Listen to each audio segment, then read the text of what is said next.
আরে তোমার এখন বয়সটা কত? 16-17 বছর বয়স তোমার। ভালোবাসার সময় তো বয়স দেখোনি, এখন কেন বলছো?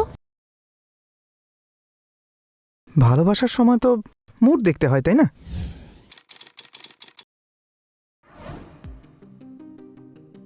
যেমন এখন আমার মুড নেই। আগে প্রশ্নের উত্তর দাও। আচ্ছা, একটা কথা বলো, বিয়ের এত তাড়াহুড়ো কিসের? আমি কি কোথাও পালিয়ে যাচ্ছি? আর যদি পালিয়ে যাও? পালিয়ে গেলে ধরে রেখো। কিভাবে? এইভাবে।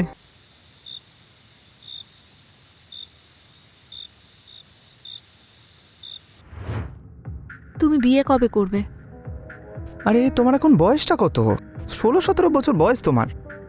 ভালোবাসার সময় তো বয়স দেখোনি, এখন কেন বলছো?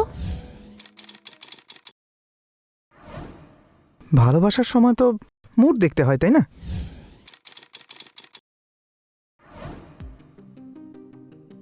যেমন এখন আমার মুড নেই। আগে প্রশ্নের উত্তর দাও। আচ্ছা, একটা কথা বলো, বিয়ের এত তাড়াহুড়ো কিসের? আমি কি কোথাও পালিয়ে যাচ্ছি? আর যদি পালিয়ে যাও? পালিয়ে গেলে ধরে রেখো। কিভাবে? এইভাবে।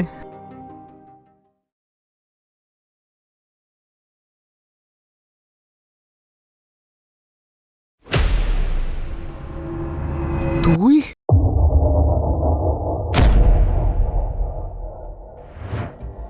আমাদের যখনই 16-17 বছর বয়স হয়, আমাদের মধ্যে একটা চাহিদার জন্ম হয়। আসলে বয়সটাই এরকম যে আমাদের চিন্তাকে নিয়ন্ত্রণে রাখা উচিত। সরকারি হিসেব অনুযায়ী যখন আপনার 18 বছর বয়স হয়, তখন আপনাকে সাবালক বলা হয়। নাবালক অবস্থায় প্রেম করা একটা অপরাধ, কিন্তু যৌবনের সময় বেশিরভাগ ছেলেমেয়েরাই এই ভুলটাই করে। তারপর অনেকবারই সেখান থেকে জন্ম নেয় অপরাধের নতুন ঘটনা। চলুন দেখা যাক সুধার সঙ্গে কি হয়েছিল।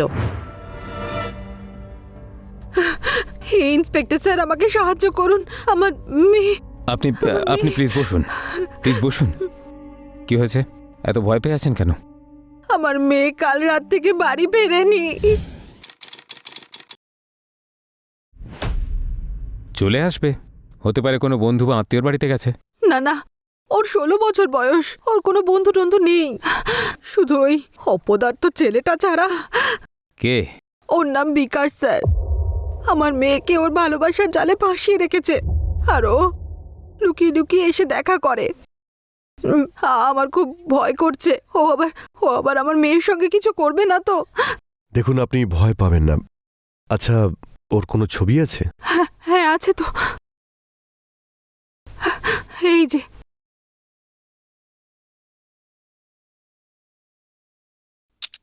আমার মেয়ের নাম হলো সুধা। সুধা। দেখুন, আপনি চিন্তা করবেন না, আমরা ওকে ঠিক খুঁজে নেব। ওনার থেকে সব ডিটেলস নিয়ে নাও। স্যার আসুন। Thank you sir, thank you.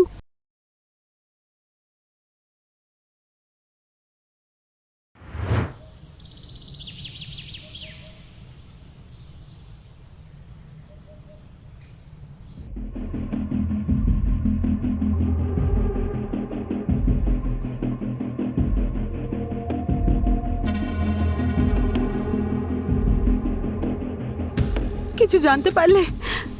কোথায় ও? কিছু জানলে? না, ওকে কোথাও পেলাম না। কেমন বাবা তুমি?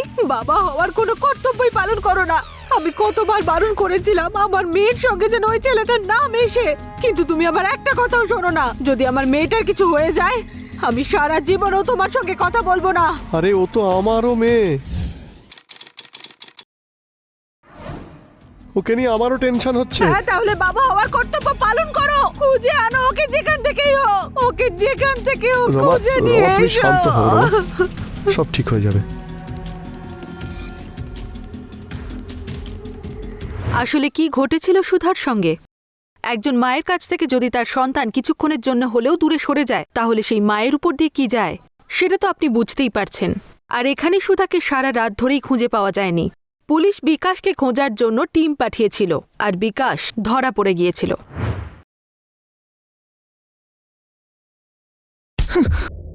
বল, সুধা কোথায়? স্যার, আমি কিছু করিনি স্যার। স্যার, আমাকে ছেড়ে দিন স্যার। কিছু করিসনি মানে? আমরা তো কিছু বলিনি। কি করেছিস কি তুই সুধার সঙ্গে? স্যার আমি ওকে ভালোবাসি স্যার। স্যার আমি ওকে কিছু কেন করব? তাহলে লুকিয়ে কেন ছিলে? আমি ভয় পেয়ে গেছিলাম। রিকি আমাকে ভয় দেখিয়েছিল। সুধার বাবা রিকির বাড়িতে এসেছিল, উনি ওকে খুঁজছিলেন।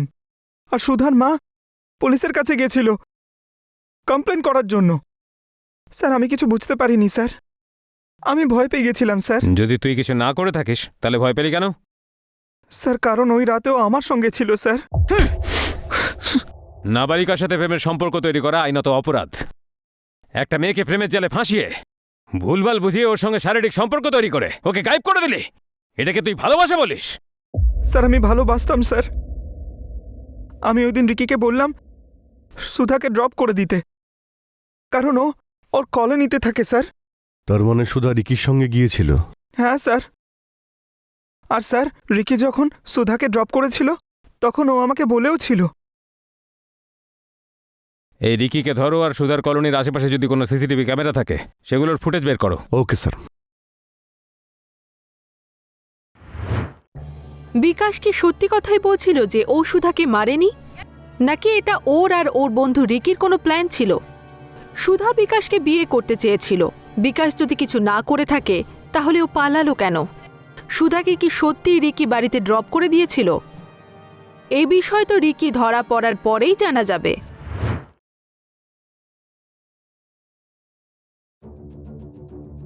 চিজ সি, হ্যাঁ নাইস। তাই না? সো কফি তো শেষ হয়ে গেল, এবার ঘুরতে যাই। ঘুরতে? হ্যাঁ। কত রোদ উঠেছে, এই মিষ্টি মুখটাতে একেবারে ট্যান পড়ে যাবে। একটা কাজ করি, রিকির ওখানে যাই। কি বারবার রিকির কাছে? আমি যাব না। আর আমি জানি তুমি ওখানে কেন যেতে চাও। যখন জানোই তাহলে তো খুবই ভালো ব্যাপার। আরে লাগছে, ছাড়ো। এত নরম তুমি? আমি না ভীষণ সেনসিটিভ। আমার বাবা না আমাকে খুব আদর দিয়ে মানুষ করেছে। হ্যাঁ হ্যাঁ, জানো আমার বাবা আমাকে রোজ হান্টার মারতো। হ্যাঁ সে তো আমি জানি। হ্যাঁ কে রে? তোর বাবা? তোকে বলেছিলাম না আমার মেয়ের সঙ্গে তুই আর দেখা করবি না, তাও তুই আমার কথা শুনিসনি। আজকের পর থেকে আমার মেয়ের আশেপাশে যদি তোকে দেখি তাহলে তোকে আমি মেরে ফেলবো। আর তুই এরপর থেকে এর সঙ্গে যদি দেখা করিস তাহলে আমি তোকেও মেরে ফেলবো। চল চল বলছি।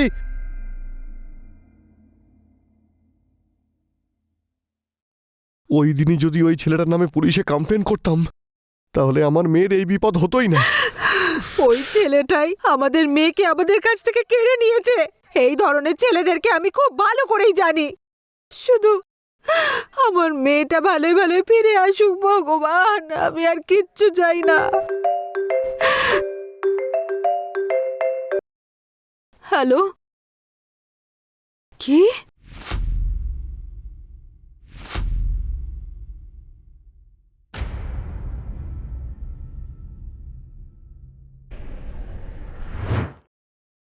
আপনারা আমাকে এখানে আনলেন কেন? আমাদের মেয়ে সুধা কোথায়?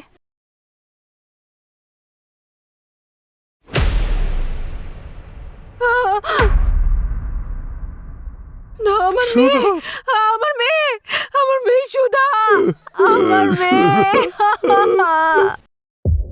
দেখুন, নিজেকে সামলান। আমরা সুধার লাশ একটা বস্তায় পাহাড়ের পাশে পেয়েছি। কিছু বাচ্চারা ওখানে ট্রেক করতে গেছিল, ওরা বস্তাটা দেখেছিল আর ওটা থেকেই লাশটা বেরিয়েছে। শনাক্তকরণের পরে জানা গেল যে লাশটা সুধার। খুন করেছে ওই শয়তানটা, আমার ফুলের মতো মেয়েকে খুন করেছে।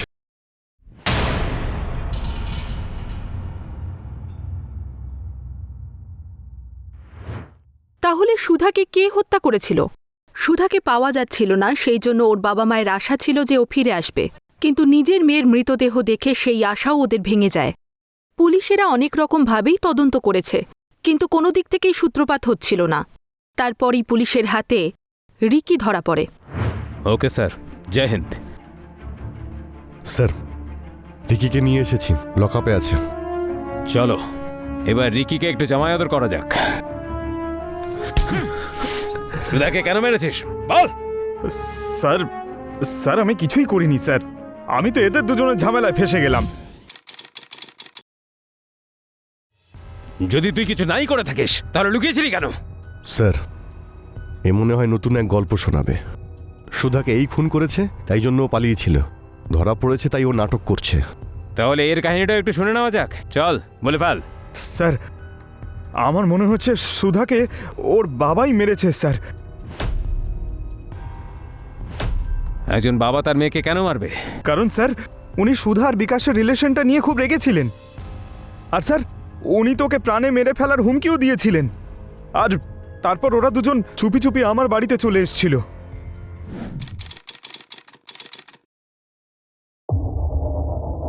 তুই তোরা দুজন আমার বাড়িটাকে হানিমুন স্পট মনে করেছিস? হ্যাঁ, যখনই মনে হবে তখনই এসে শুরু করে দিবি।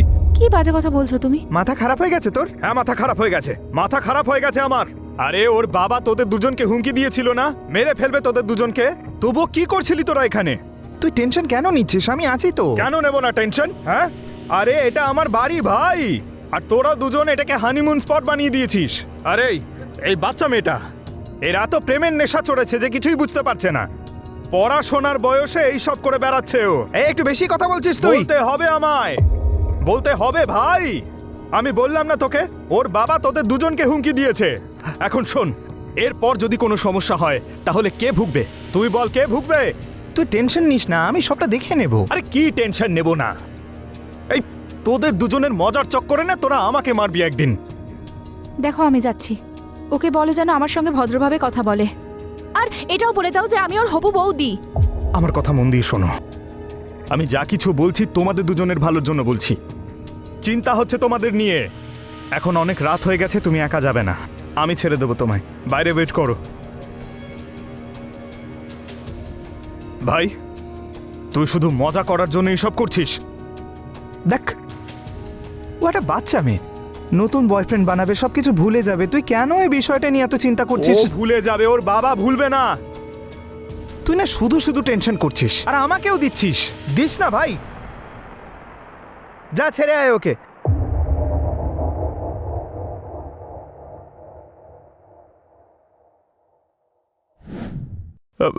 এইসব চলছিল স্যার, এবার আমি আপনাকে আর কি বলবো। দেখুন স্যার, আমি সুধাকে ওর কলোনির সামনে সেদিনকে রাতে নামিয়ে দিই। স্যার ওর বাবা এত বড় সাইকো, এত বড় ঝামেলায় কেন পড়বো আমি? আপনি আপনি নিজেই ভেবে দেখুন স্যার।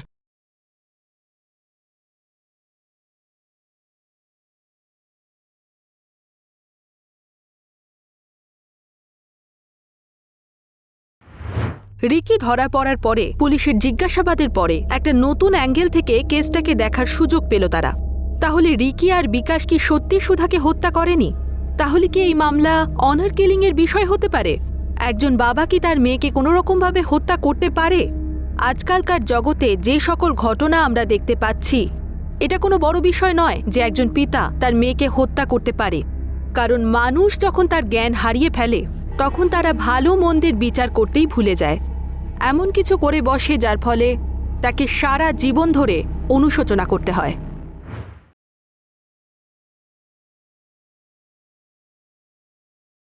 স্যার, এই দেখুন, সুধার বাড়ির পাশে সিসিটিভি ফুটেজ। এতে তো অন্য কিছু দেখা যাচ্ছে। কই দেখাও।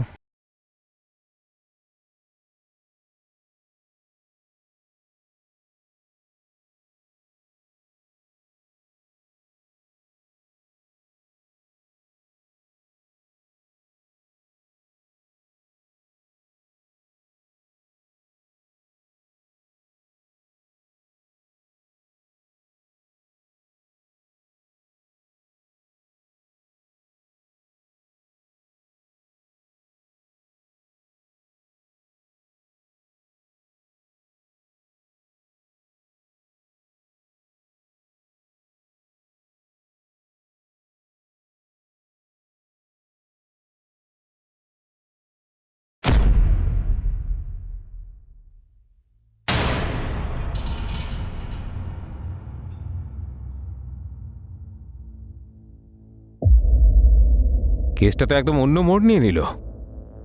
তুলে নিয়ে এসো রমাকে। স্যার, তাহলে কি একজন মা তার মেয়েকে হত্যা করতে পারে? সিসিটিভি ফুটেজে দেখা গেছে রমা একটা বস্তা নিয়ে গাড়িতে উঠছে, কিন্তু এটা কি করে সম্ভব? একজন মা এইভাবে তার মেয়েকে কি করে নির্মমভাবে হত্যা করতে পারে? সেই মায়ের একবারও হাত কেঁপে ওঠেনি? আর এই বিষয়ে সুকেশ কি কিছুই জানতে পারেনি? কেন মেরেছ সুধাকে বলো? এটা আপনি কি বলছেন? আমি কেন নিজের মেয়েকে খুন করব? আর যে রাত থেকে ওকে পাওয়া যাচ্ছে না, আমি বাড়িতে ছিলামই না। আমি আমার বন্ধুদের সঙ্গে ট্রিপে গিয়েছিলাম। আমি বাড়িতে ফিরে আসার পরেই জানতে পারি যে সুধাকে খুঁজে পাওয়া যাচ্ছে না। আপনি বাইরে ছিলেন আর সেই সুযোগ নিয়েই আপনার স্ত্রী সুধাকে মেরে ফেলেছে। কেন? কি? রমা, তুমি চুপ করে আছো কেন? রমা বলো, রমা বলো, এটা তুমি করেছো? বলো রমা, বলো। হ্যাঁ, আমি মেরেছি সুধাকে।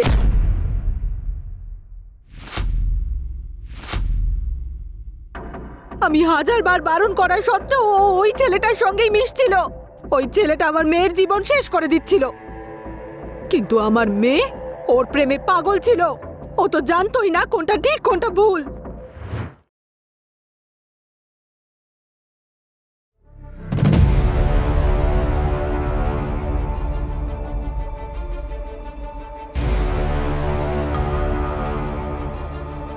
বাই। বাই।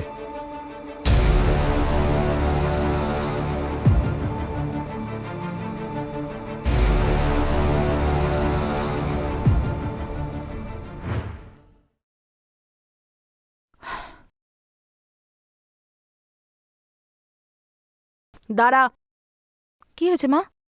আমি তোকে বারণ করেছিলাম না এই রাস্তার ছেলেটার সঙ্গে দেখা করবি না? আরে মা, আমি ওকে ভালোবাসি। ভালোবাসা? ভালোবাসার বয়স এটা নয়। যখন বুঝতে পারবি তখন অনেক দেরি হয়ে যাবে। বুদ্ধি আছে আমার, তুমি আমায় বেশি শিখিও না। বুঝিস তুই? সবকিছু বুঝিস? কি করে এসেছিস বল? কি করে এসেছিস আরে তুই? শুয়ে এসেছি ওর সঙ্গে। প্রবলেমটা কি তোমার? আমার জীবন আমি যেভাবে ইচ্ছে বাঁচবো। ফষ্টি নষ্টি করেছিস তুই? হ্যাঁ, ওর সাথে ফষ্টি নষ্টি করেছিস তুই? হ্যাঁ, এত বড় কথা তোকে আমি।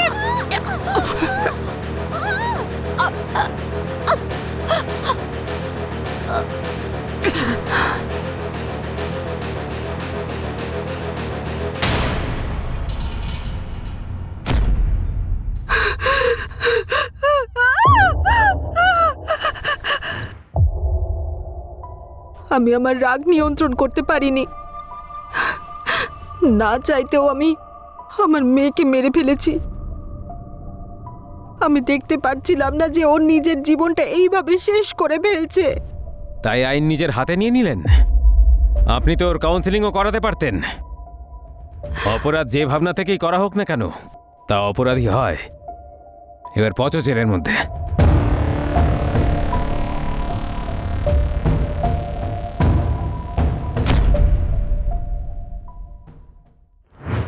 রমা কি ঠিক কাজ করেছে? একদমই না। মানছি যে মেয়ে ভুল করছিল, কিন্তু তার মানে এই নয় যে মানুষ নিজের উপর নিয়ন্ত্রণ হারিয়ে কারোর জীবনটাই শেষ করে ফেলবে। রমা সুধাকে মেরে বিকাশকে ফাঁসানোর চেষ্টা করছিল। এখন রমা জেলে, আর বিকাশও তার ভুলের শাস্তি পাচ্ছে। নাবালক ছেলে অথবা মেয়ে তার সঙ্গে শারীরিক সম্পর্ক করা একটা অপরাধ। আমি রানী চ্যাটার্জি এখন আপনাদের থেকে বিদায় নিচ্ছি। আবার দেখা হবে ক্রাইম চক্রের একটা নতুন এপিসোডে নতুন ঘটনার সঙ্গে। সতর্ক থাকুন আর দেখতে থাকুন ক্রাইম চক্র। জয় হিন্দ।